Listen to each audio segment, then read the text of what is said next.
الرحمن الرحيم. السلام عليكم ورحمة الله وبركاته. Good afternoon.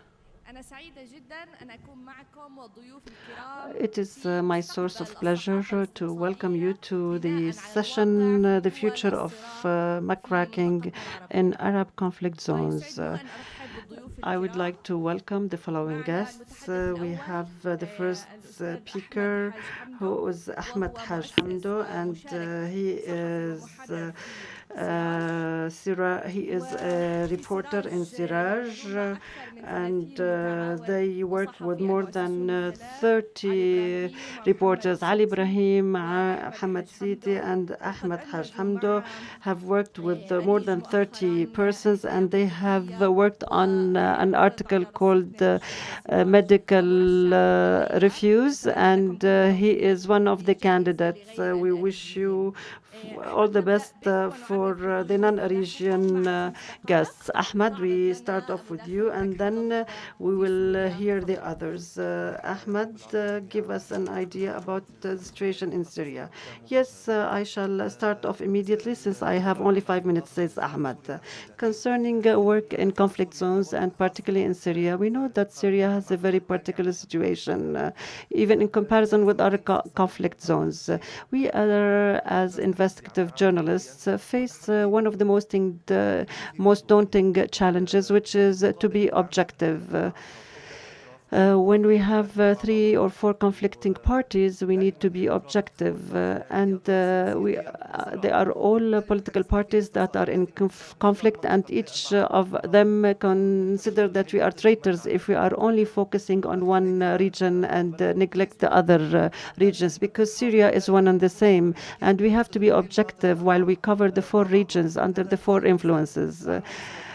Given the division, we have 4 governments in Syria, the main government in Damascus, and then we have the northern eastern government, and then we have the temporary government, and then the salvation government under the opposition control. And this investigation we have undertaken in Qashqli, which is in the northeastern Syria, and both governments gave us conflicting information, and each accused the other of being the culprit. So this is one of the main problems, is how to access information, while every one of the 4 governments is trying to hide that information. And this division gives us the impression that we are dealing with 3 or 4 countries and not one single country. And this is one of the main challenges. As of 2011 and till now, we have had more than 2,000 journalists who have died, and then we add to them 550 disappeared journalists. So we have this physical risk confronting journalists. Add to that, the problem is to access information, given the fact that there are 4 governments. How can we rely on which source can we rely? Which source is more reliable, and how can we provide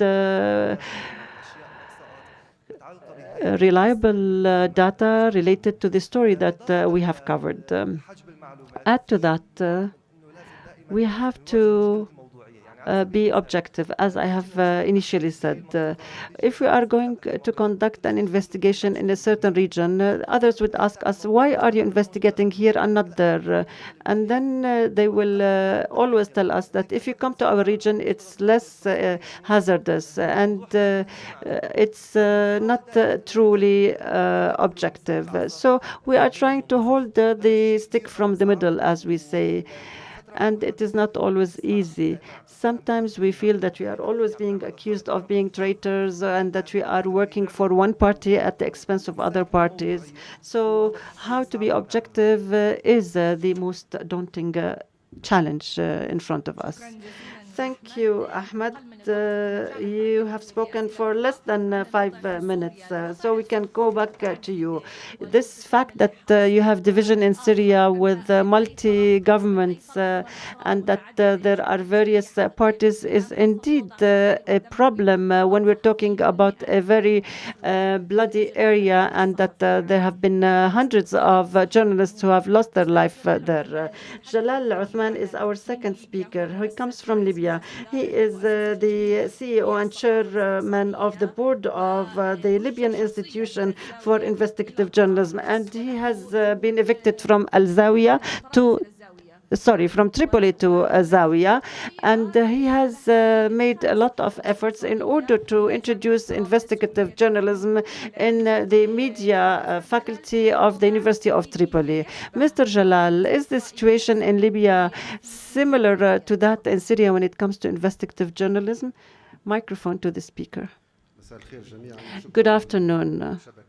And I would like to thank ARIJ for giving me the chance to come here to speak before you. And I would like to thank all the sponsors.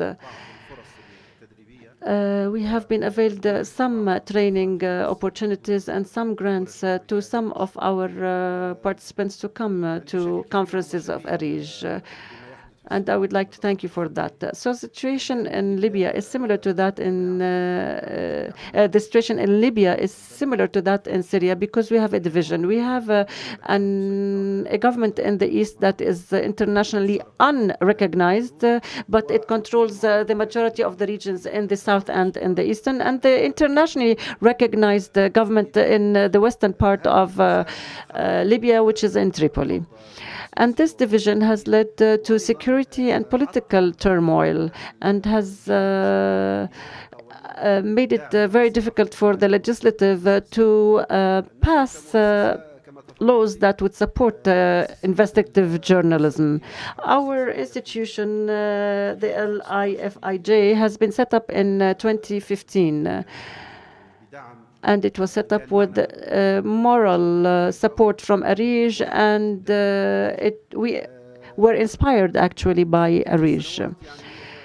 During those years and till now, we don't receive any financial support from anyone, from ARIJ or from anyone for training or for investigative journalism. However, during those years, we supported the culture of investigative journalism, and we connected with Tripoli University, and we convinced them to have investigative journalism as one of their curricula or one of their themes and courses, because by virtue of our law, we cannot add any course save under the approval of the Ministry of Education, but we were able to do that. We also conducted a workshop in Sabrata University, and we have an agreement with Misrata University with the media faculties therein. Khalid Ghulam, who is the assistant director of one of the universities, was able to supervise an investigative piece of one of the students on the parallel stock market in Libya, and that was an excellent piece of investigation. It was excellent for a student to be able to conduct an investigative piece, because we know that education is not always very high, of a very high level in the Arab countries. Students and graduates from universities of the Arab countries are not always very successful, or are not full of skills when they graduate. We have support from Italy and Spain to have an MA in communications and media for the very first time in Libya. And we were able to introduce some themes or topics such as investigation, storytelling, fact-checking, digital security, and other topics in the curriculum. And these are very important elements for investigative journalism. We included those topics officially in the MS program that is going to be launched in August 2020. And we are getting the model of ARIJ as our model for our curriculum in Libya. And we have also followed some of the models and training on IDRAC platform. We will continue to contact with the ARIJ. We have 4 persons on our board, 5 persons, 4 of whom are university teachers, such as Mr. Albom, who is present with us here. The 4 of us from the university academia will be teaching that course, the master's course in investigative journalism. As for the challenges, sir, let us keep the challenges till the following sequence. It's excellent to know that you have this institution that has given or afforded a broad ground for investigative journalism in Libya.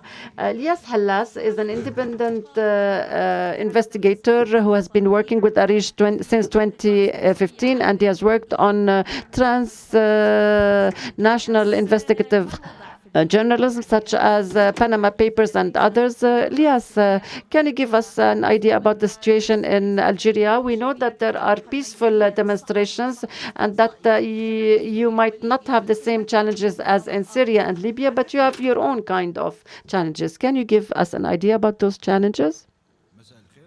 Good evening.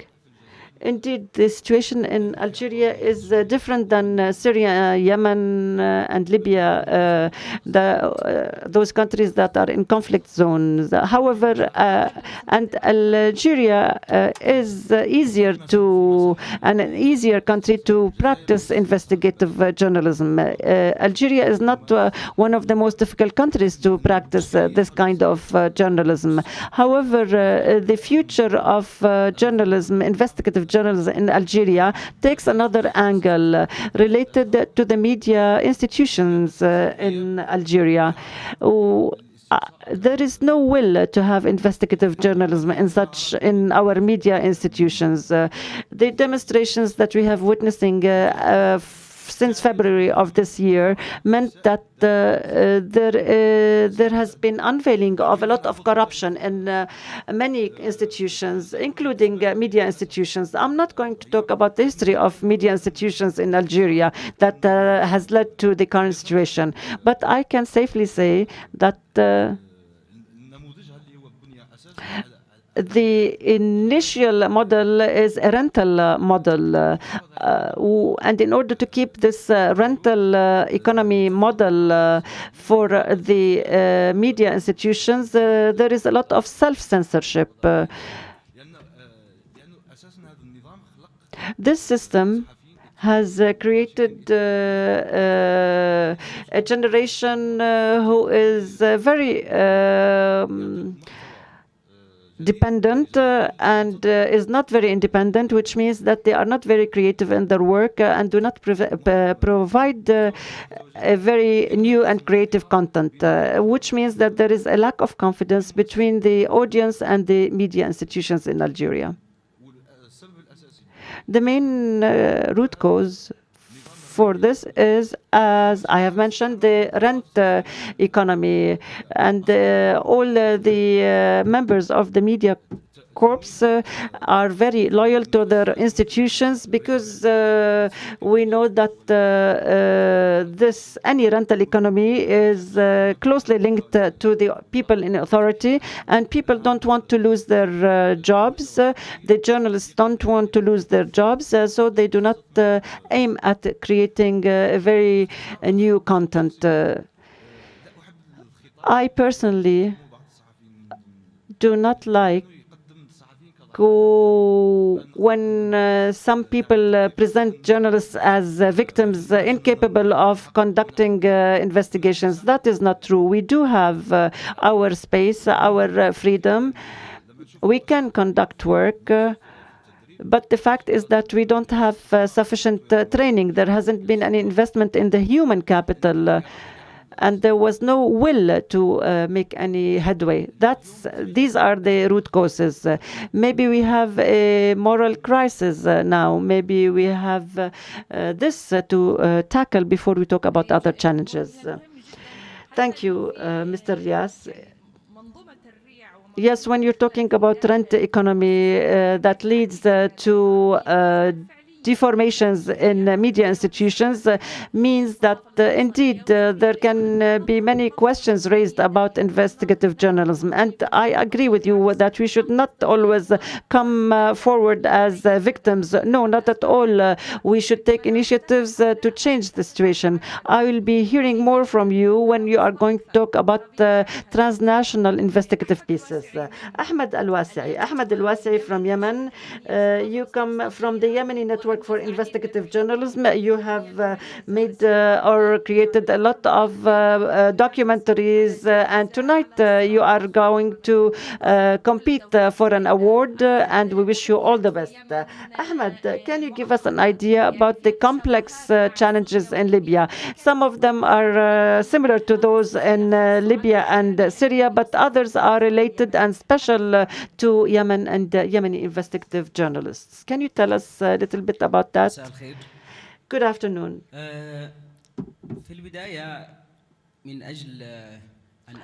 Let me start off by trying to create a very clear idea about the challenges facing investigative journalists in Yemen. In order to do that, I have to explain the political situation in Yemen created by the war. Similar to other Arab countries in conflict, in Yemen, we have seen various geographical zones controlled by independent groups. In the north, we have the Houthis and Ansar Allah that control some part of it. In the south, there are other groups, which is the Transnational Council and the legitimate government. And then we have Ma'rib and the people who control Ma'rib and its surroundings. And these are other political groups.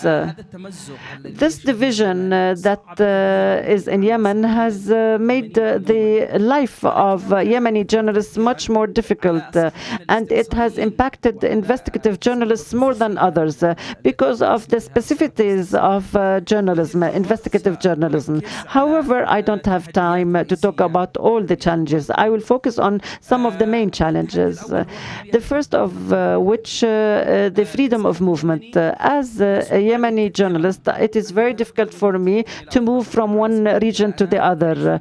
I live in Sana'a, for example, and when I want to move to Aden, given the fact that there are many checkpoints by the Houthis, I will be considered as a traitor from one of the journalists to provide information to another party. And the other party will also consider me of being a spy to the Houthis. The Houthis consider me a spy to the government, legitimate government, which means that it is very difficult to convince these two groups that I am an independent journalist. I do not succeed in doing that. So I try to hide that I am a journalist when I move around. 1 month ago, along with Mohammed Jahlan, we went to Taiz Governorate to talk about investigative journalism and the basics of investigative journalism to the Taiz University and Taiz journalists. We created a story that we went there to attend the funeral ceremony of one of our colleagues.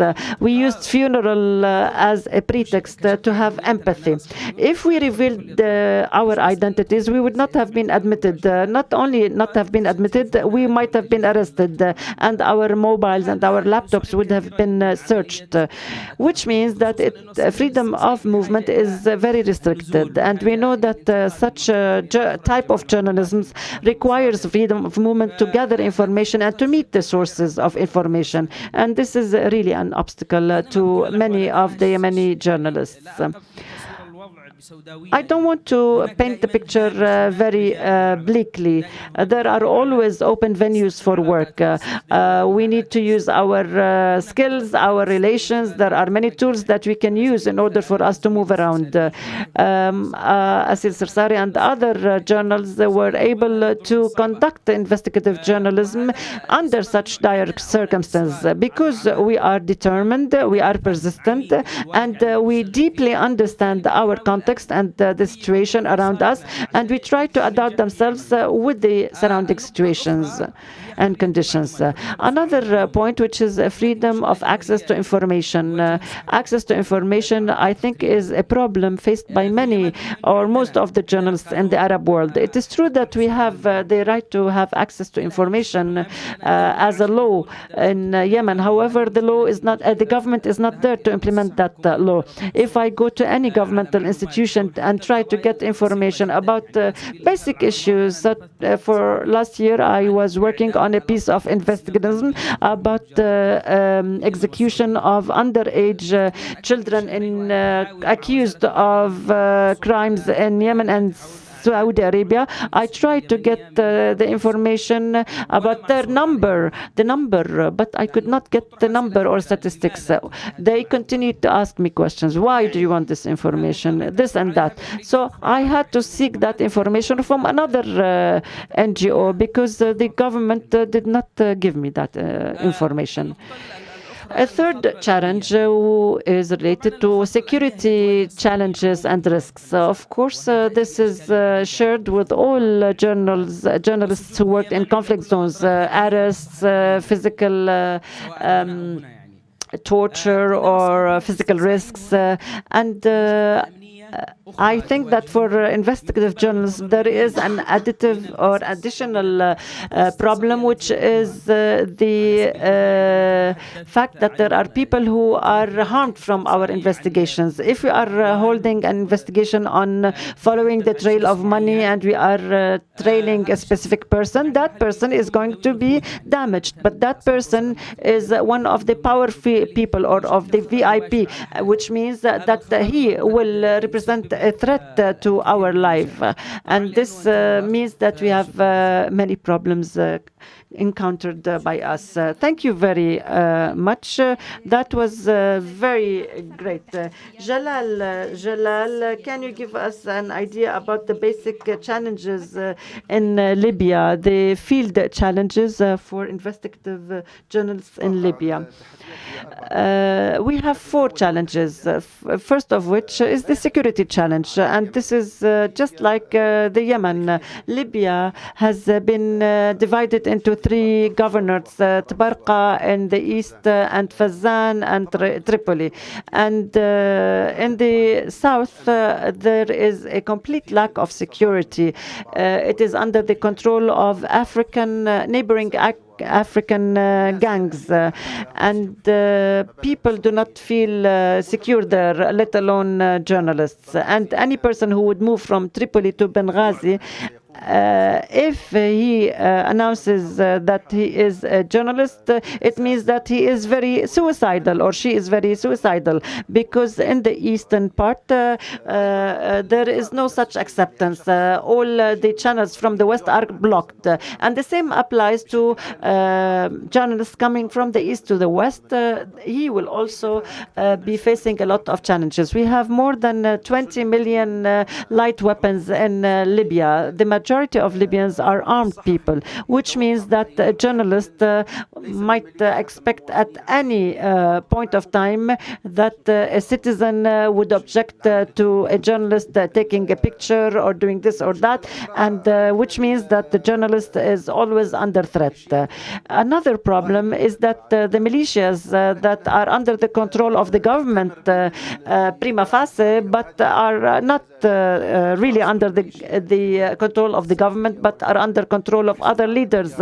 We have the Salafis, we have other Islamic tendencies. There are also civil tendencies that control various militias, which means that these militias can act in a very haphazardous manner. And the fourth challenge is the legal challenge. We have just law number 67, which is called the law on publication, and it has been published in 1976, which means that all of the provisions are very old, and it stipulates for the fact that all journalists should believe in the principles of the Union of Arab Jamahiriyat, which was the old name for the union between Egypt and Libya. Imagine it is part of the law, even though there is no such union between Egypt and Libya. Another law that we lack is access to information, protection of whistleblowers, etc. In 2019, we have drafted an MOU with the National Commission, Anti-Corruption Commission, and one of the results of that MOU was a submission of a draft for the access to information law and the protection of whistleblowers. However, we have two parliaments, one in the east and one in the west, which means that even those draft bills are not going to be enacted soon. Another problem or challenge is the logistical training challenge. When we have approached international organizations, we have seen that they were very reluctant to come to Libya, given the fact that the airport of Tripoli has been closed, and we travel from Misrata, which is 200 kilometers away from Tripoli, and anybody that comes to Misrata and goes to Tripoli over 200 kilometers would be facing a lot of hazards on the way. And most of the trainings are taking place in Tunisia, and they target certain individuals that apply for specific training. And as Lies said from Algeria, we don't want to appear as victims.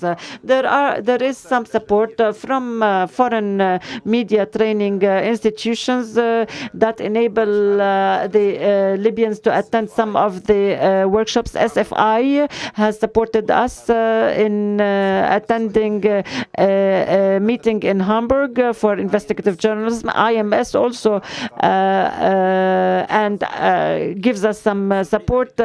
Correspondents Without Frontiers have also invited us to a certain training. However, this is not enough.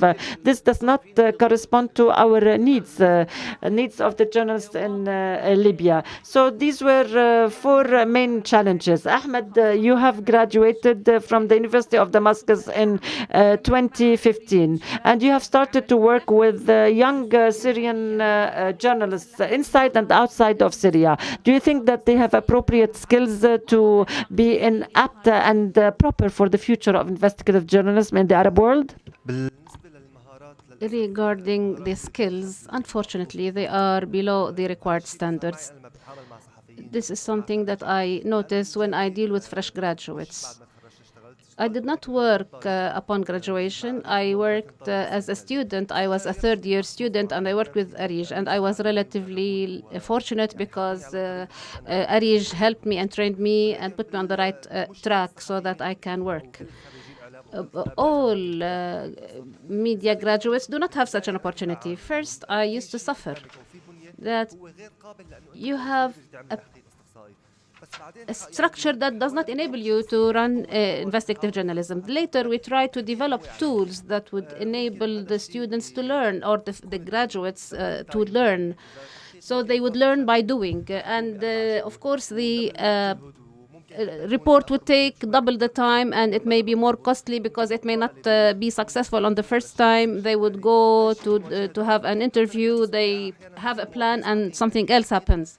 We have reports that affected change and improved the situation of people in Idlib area, and the reporter was a citizen reporter, and she had a report with Siraj, and she managed to finish the illegal taking over of houses whose owners are absent. As for the skills, are of very low quality. Inside Syria, we don't have the appropriate infrastructure for people to receive training.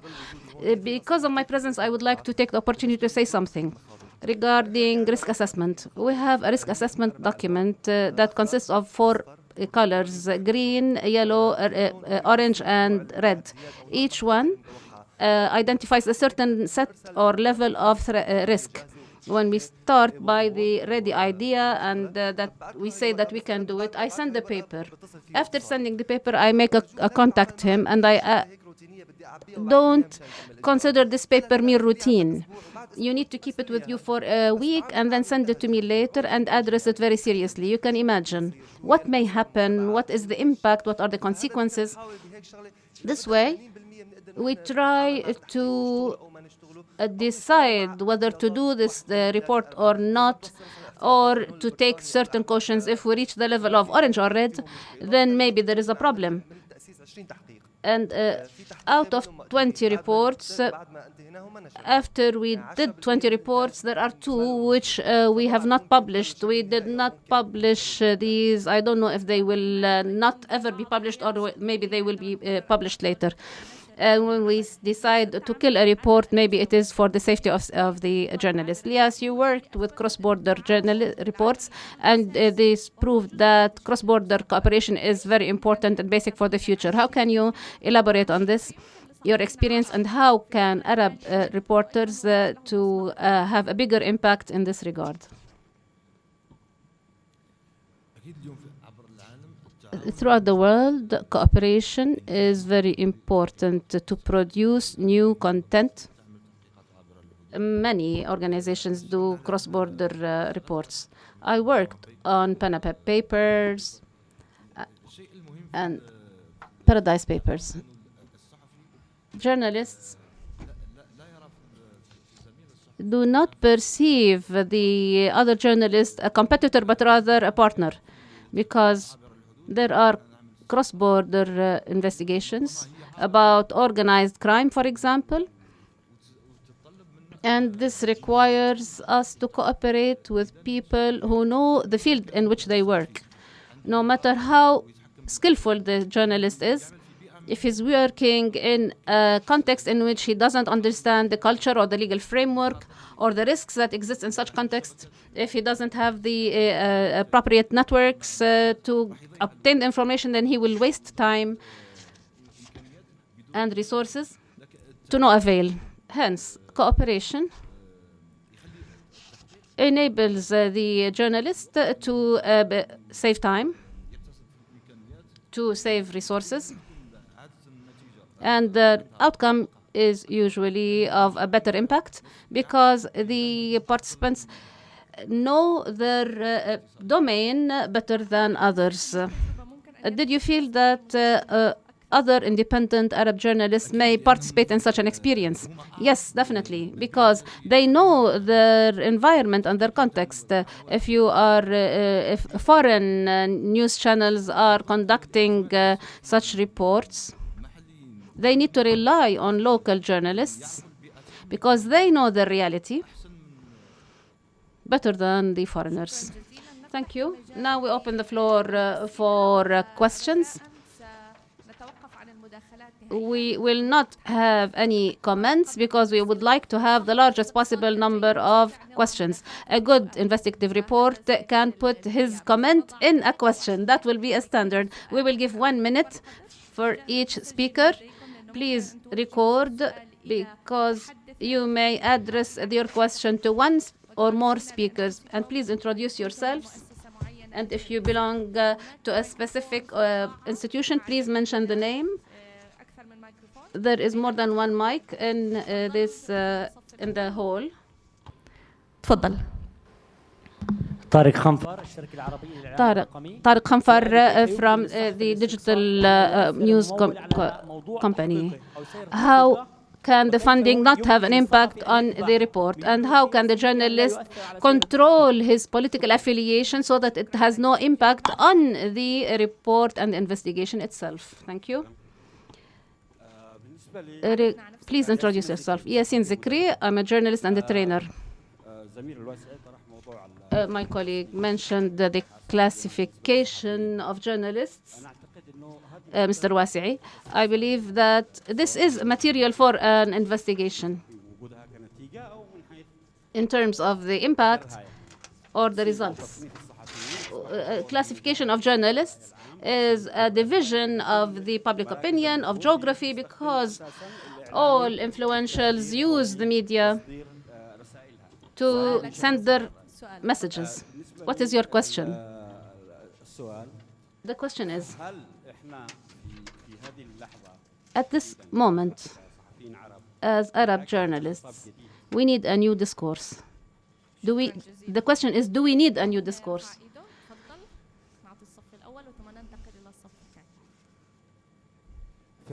Firas Tawil, Palestine, Ajyal Radio. My question is to Ahmed Al-Wasi'i. You mentioned that you suffered problems as you went to university to conduct a workshop. I saw your pictures on Facebook later.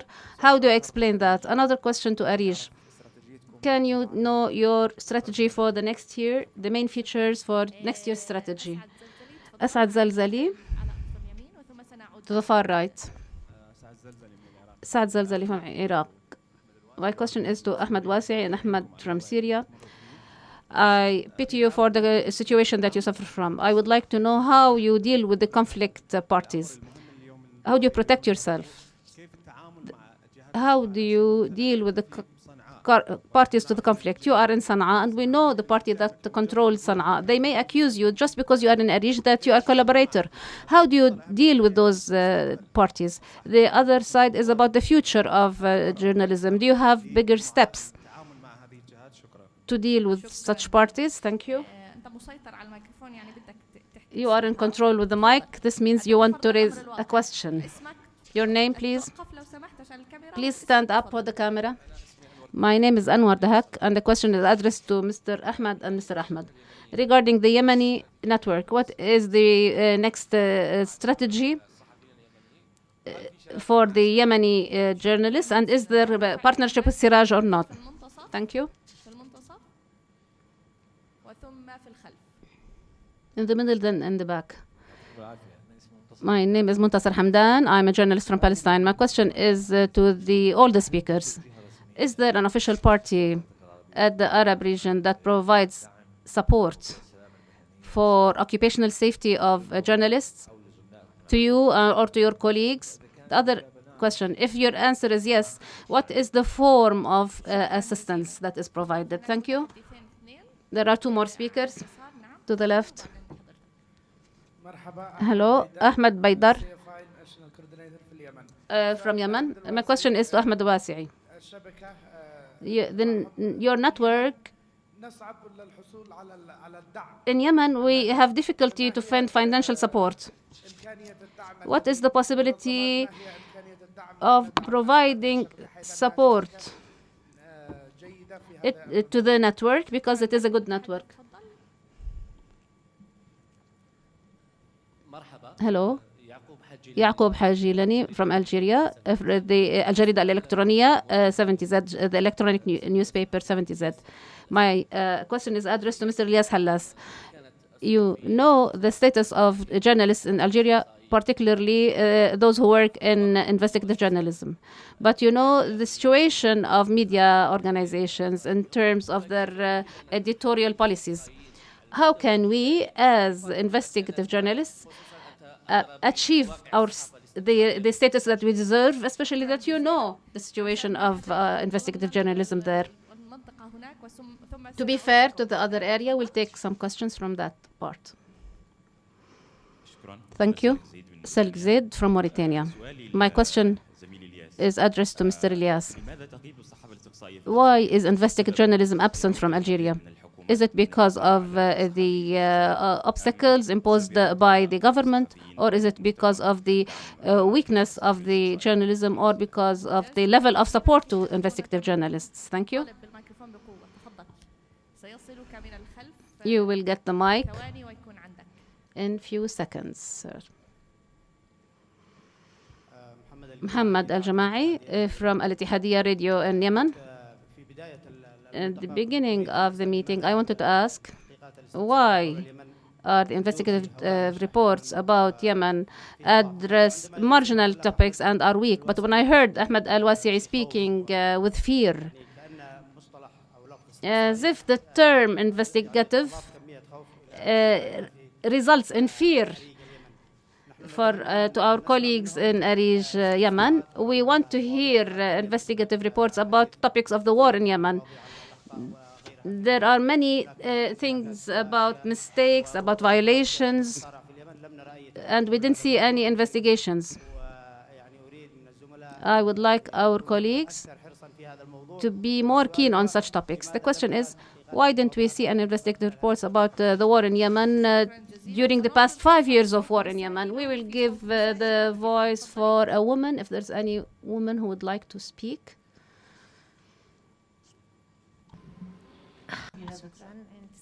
Intisar Hamdan from Palestine. Some colleagues said that part of the challenges are that the classified certain media or institutions that have their own agendas, or government media institutions, do not have a real room for publishing investigative reports. In addition to some regional media institutions that also have their own agendas, I may not agree with the investigative report. Is the social media enough? Or is it a weakness for an investigative report that wants to be published? Thank you. Now we come back to Mr. Ahmed Al-Wasi'i. There are many questions. I hope you can intensify and condense your answers in 3 minutes, because some questions require a separate meeting. Maybe in the future we will address such topics. But we would like you to try to answer briefly. I would like to focus on responding to the questions that were addressed directly to me, and I'll give the room for my other colleagues to respond to the other questions. I would like to start with the first, about the problem of the pictures that my colleagues saw in Facebook and the movement. There is no relationship, because in the end, the soldier who was in that point usually does not use the Facebook account to look for Ahmed Al-Wasi'i. Secondly, all the parties in the searching points do not conduct any systematic steps to monitor Facebook pages of the journalists who cross such points. So I don't see a problem. The problem is that how you cross those points, how to be persuasive, how to convince that soldier that you are not a soldier, that you are not a journalist, so that he would allow you to cross. Many colleagues ask about Yemen network and what it can give to Yemeni journalists in terms of facilitating their work during the forthcoming period, particularly in the year 2020. We have a very ambitious plan to support Yemeni journalists and to facilitate their work. We started that plan by developing several capacity building activities in investigative journalism. And for visual investigations, we will address several issues about human rights, about tracking the money, and other topics. We also have other activities related to training workshops in digital security and occupational safety. Another part of our plan for 2020 is to enhance advocacy and legal counseling for Yemeni journalists, particularly those who have problems with the conflict parties in Yemen, because there is no other party, including the Journalist Association or any other governmental party, that honestly supports the Yemeni journalists who face trouble. There are many colleagues who are in prison, many colleagues who suffer from travel bans and who were expelled from their jobs and find no one to defend them. The network aims at supporting and enhancing protection to such journalists. A colleague asked why we didn't see any investigative reports about the war in Yemen. There are several reports about the war in Yemen, including the last user report. I wish you have seen it. I was the producer for this report in Taiz. There are other reports that were published under pseudonyms. I'm not going to say the real names. And there is another report about the conflict, and it is a candidate tonight, and it addresses one aspect of the war in Yemen. Now we move from Ahmed to Ahmed. Ahmed, please answer the questions that were addressed to you. The main question that attracted me is how a journalist protects himself in conflict zones. In fact, there is no ready recipe for that. However, through my personal experience, the first tool in hand is professional work and documented information. When the report is professional and it has evidence and it works with all parties, even if there is a party who is in your country who is an enemy to the press and to the media, he will respect you. This does not guarantee your life or your safety. It will not give you 100% protection. However, it's the most important and most useful factor, and it is to have a professional report and to have your documents and to have the evidence. This is your weapon. Even if somebody is annoyed by your report, when he sees the evidence and the documents and that everything is documented and is done professionally and that you have seen all the parties, his level of violence against you may be alleviated. Secondly, objectivity. When we speak about conflict, then we have many parties. The journalist must protect himself by not presenting himself as belonging to or having affiliation to one party and not the other. And not even try in your posts in the social media, do not adopt the point of view of one party to be able to continue work and to protect yourself from all the parties. Thank you very much, Mr. Jalal. The situation in Libya is different. Whether you're professional or not, you are under accountability. I will answer my colleague from Palestine. But this is the case all over the Arab world. If you are professional, you face worse situations. As for occupational safety in the IWPR, they conducted 5 courses in 2019 on how to deal with armed groups and the occupational safety, etc. In Libya, we had the first investigative report for our colleague Rida Fhelilboum about the drinking water. Rida has a master's in chemistry and is a journalist. He worked on the drinking water that is not potable. He was accused of establishing a network for homosexual people. He had to flee to escape to Tunis and because he was concerned for his safety. We had another report about the Libyans who have no citizenship, and they are from the Tuareg originally.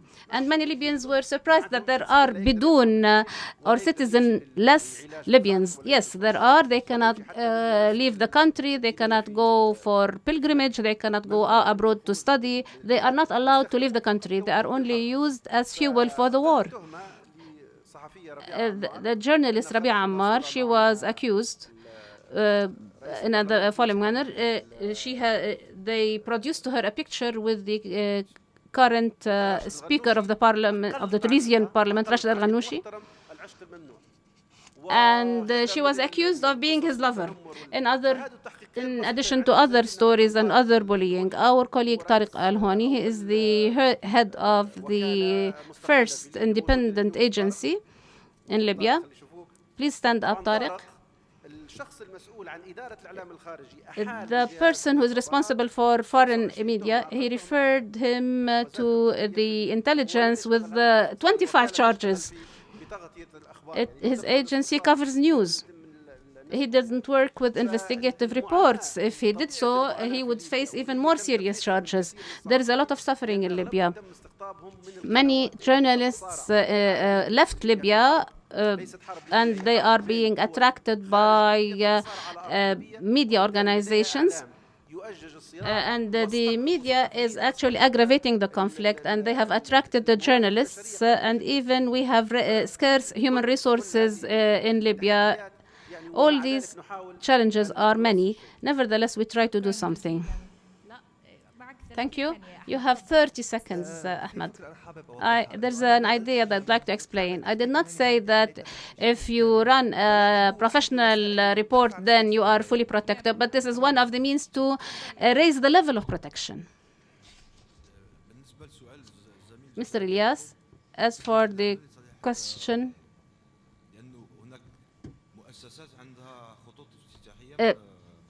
there are institutions in Algeria. As Ahmed Haj Hamdou said, it has to do with the quality of our work. Even your chief editor will respect you and will not impose censorship on you. You need to be serious in your work. And freedom is practice before anything else. It has to do with the balance of power. You have to impose yourself through the quality of your work. If you reach a level by which you cannot work anymore, you have to leave. Because I had to resign 4 times when I realized that there is no more room for me to work. When your work is documented, even your manager, even if your newspaper does not publish, and I worked with a newspaper and I used to publish my reports in my own name. But you have to develop your own relations inside your institution through serious work. Many people speak about censorship, but when you see the work, you would see that it is not actually a real investigative report. Another question was from our colleague in Sudan about the absence of investigative reports. Is it because of the training or the poor level of journalists? The whole regime has reached a level by which we need to build a new regime and a new system. There's a lack of will for the investigation, investigative reports in the media institutions. So journalists are not encouraged to conduct investigative reporting. Of course, there's a lack of training as well. Even if we have training institutions that would provide the journalists or the students with the minimum tools that would enable them to conduct such reports. I studied in the School of Journalists and I was an associate professor. We have a lot of human resources. However, inside the media outlets, they find no one to orient them to be able to do the work. I used to work at a newspaper. During the last 2 years of education, they used to take certain leave for 3 months to continue their education or residence, and they would do it inside a certain media institution. And if the student managed to find a place to get this training, in-house training in a certain media organization, and I was asked to check whether my newspaper can train students, because he had communicated with him and he did not accept, and so he asked me to talk to him again. I went to the chief editor of the newspaper and I told him that I'm going to filter the students and to select the good students who will not be very burdensome on you. He agreed. He agreed to receive the trainees. And one of them stayed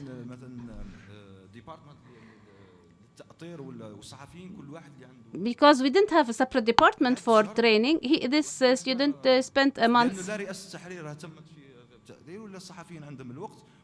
But no one had the time, and the student could not actually impose himself.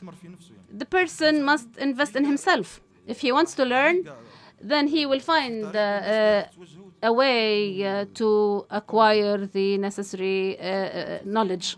Thank you very much, Elias. So he means the residence or in-service training. In the East, we have a problem in understanding some terms in the Algerian Arabic. There was a question about the financing, and I will try to answer it in a couple of sentences. I've been working in the media since 20 years with organizations with different funding, and I'm a member of the board of ARIJ for several years. To be smart is how to not make such an agenda that is not in line, that's harmonious with your own opinion to affect you. And this applies on all kinds of financing. The problem is that when you compromise once and you give concessions, then that will be the first and the last. So my main advice is to reject since the beginning and to say, I cannot give such a concession because you will receive offers that will be lucrative. But the question leads to another. I have a political position. You always have a position from everything, but you shouldn't do that. You are not writing an op-ed. This is not an editorial, but in real field work, even if you're speaking about Zionism or speaking about the Zionist project, you need to speak about it accurately and to be fully aware of what you are presenting, because this is a big responsibility. And we must be very cautious. The Firas question. This is not the right place for such question, but I've answered it. The executive director, Rana Sabah, has conducted a certain survey, and she mentioned it in the introduction. She worked for 9 months in order to give us a draft of the 5-year upcoming plan for ARIJ 2020 to 2025, which will be discussed in the board, and this strategy is going to be adopted within a few months on the basis of your requests. And this strategy is not going to come from top to bottom, but it will be from bottom to top, because ARIJ tries to network amongst all of you as investigative journalists, as small and big international Arab media institutions, and ARIJ is very proud to provide qualitative training, and we will also be giving legislative and legal logistics and databases. ARIJ is going to be the same. It will not change, and we will continue to provide more grant for further networking. And of course, all institutions can make mistakes. What is good and healthy is to learn from our mistakes in order to benefit Arab investigative journalists wherever they are. So I hope that I'll be up to your expectations. I will take up my post as of January 2020, and I promise you that we will hold this meeting in January 2020 to find out whether we are able to implement our strategy. This strategy is going to be published very soon. Allow me to thank all of the speakers for Ahmed Haj Hamdo from Syria, Jalal Uthman from Libya, Elias Hallas from Algeria, and Ahmed Al-Wasi'i from Yemen. I would like to thank all of you for your questions from Palestine to Mauritania, all the countries that are participating here from the Arab countries and from the world. I would like to thank you and hope to meet you again soon.